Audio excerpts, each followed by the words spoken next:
Rumors were rife about the alleyway behind the tavern. It was haunted, folks said. Haunted by the ghost of a young girl who had been found murdered in that selfsame passage. People avoided the small street after dark, for the spirit was said to be a vengeful one.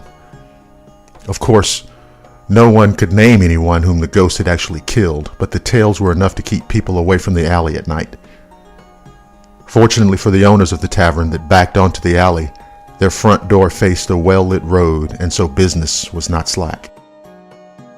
Then one night, while the tavern was full of drinkers, a nasty character named O'Hare wandered into the bar. Women and children were not safe in his presence, but especially not women.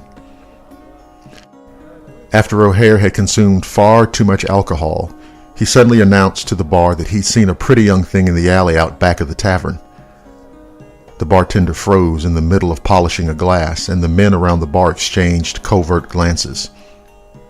No one said a word, but everyone was thinking about the ghost of the vengeful young girl. Everyone in the bar looked down at their glasses as he stumbled to his feet. No one made a move to stop him, and there was a quiet air of, "He deserves what's coming to him," about the bar as O'Hare left the building.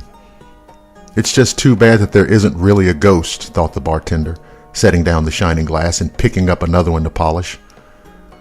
O'Hare sorely needed a lesson in human kindness and respect for others. At that moment, a horrible scream came from the alley. Everyone in the tavern looked up in shock and fear. Had there really been a ghost out there?